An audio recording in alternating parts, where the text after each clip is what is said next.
Despite the escalating tensions in the Middle East, United States President Donald Trump asserted that negotiations with Iran are ongoing, even as American forces shot down an Iranian drone near a U.S. aircraft carrier in the Arabian Sea.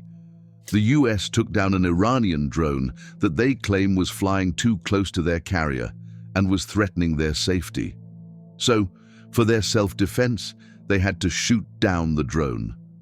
Surprisingly, self-defense, threat to life, and threat to safety are the very same terms that the US uses very frequently when it wants to justify any of its crimes. So yes, once again, we are hearing such terms, which make us clearly understand that the drone was not at all a danger to them. Anyways, speaking to reporters at the White House, Trump said that talks with Iran were happening right now, though he refused to disclose where those negotiations were taking place. He stated that discussions were happening all over, adding that Iran wanted to reach some form of agreement and that Washington would see if anything meaningful could come out of it. Trump also reminded reporters of what he called the US military's earlier operation, known as Midnight Hammer, when American forces struck 3 Iranian nuclear facilities last June. He warned that Iran would not want such an operation repeated again, indirectly announcing to the world that the US has already prepared for such a confrontation with Iran. At the same time, the US president continued to threaten Tehran over its recent crackdown on anti-government protests, repeating his usual language of pressure and intimidation. He also confirmed that the USS Abraham Lincoln aircraft carrier strike group had been deployed to the Gulf region, bringing with it nearly 5,700 additional US troops, along with destroyers and advanced combat ships already stationed in the area. How can one who is repeatedly saying on record that it wants peace in the region and wants to talk with Iran deploy such high military capabilities near Iran? It's so obvious Trump is just faking talks, and his real aim is to directly take over Iran and do a regime change. According to U.S. Central Command, a fighter jet from the USS Abraham Lincoln shot down an Iranian Shahed 139 drone that had approached the carrier in international waters, around 800 kilometers from Iran's southern coast. CENTCOM claimed the drone approached aggressively and ignored what it called de-escalatory warnings. Iran did not immediately issue an official response. However, Iran's Tasnim news agency reported that contact had been lost with one of its drones after it had successfully transmitted its data back to the Islamic Revolutionary Guard Corps. An investigation was launched to determine why communication was interrupted. Soon after, the US accused Iran's Revolutionary Guard of harassing a US-flagged oil tanker in the Strait of Hormuz, claiming that Iranian boats and another drone had threatened to seize the vessel. Iranian officials, however, countered that the ship had entered Iranian territorial waters without proper authorization and was warned before leaving peacefully. Again, the same statements. The oil tanker was first harassed, it was first threatened, it was a danger for the US, and so on. No one now falls for these lies anymore. Despite these incidents, neither side cancelled the scheduled talks. Iranian President Masoud Pezeshkian announced that he had instructed his foreign minister to pursue what he called fair and equitable negotiations with the United States, guided by dignity, prudence, and national interest, if a suitable diplomatic environment existed. Meanwhile, the White House openly acknowledged for the first time that direct talks were planned.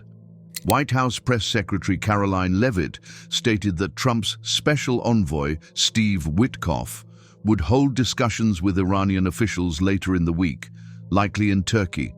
Countries such as Oman, Qatar, Pakistan, Saudi Arabia, and the United Arab Emirates were also invited to take part or help mediate. Leavitt claimed that President Trump was always willing to pursue diplomacy first, saying, "It takes two to tango," and suggested that Iran needed to show willingness for peace. as if we all don't know how much of a peace and diplomacy guy Trump is. All her statements smelled of propaganda, presenting the United States as civilized and diplomatic while portraying Iran as reckless and dangerous.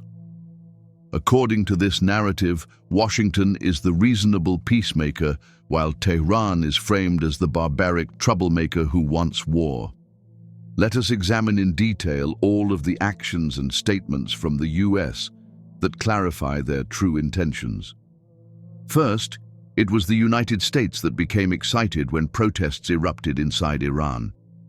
Trump repeatedly threatened Iran's supreme leader, Ayatollah Khamenei, with intervention, as if protests were unique to Iran alone.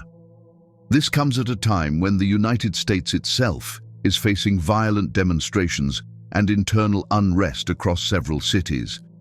Second, even before talks were officially announced, the US had already sent one of the most heavily armed naval groups in the world toward Iran's doorstep. If Washington genuinely sought dialogue, what was the reason for deploying military hardware before negotiations commenced? To many observers, this reveals Washington's true intentions: pressure through intimidation.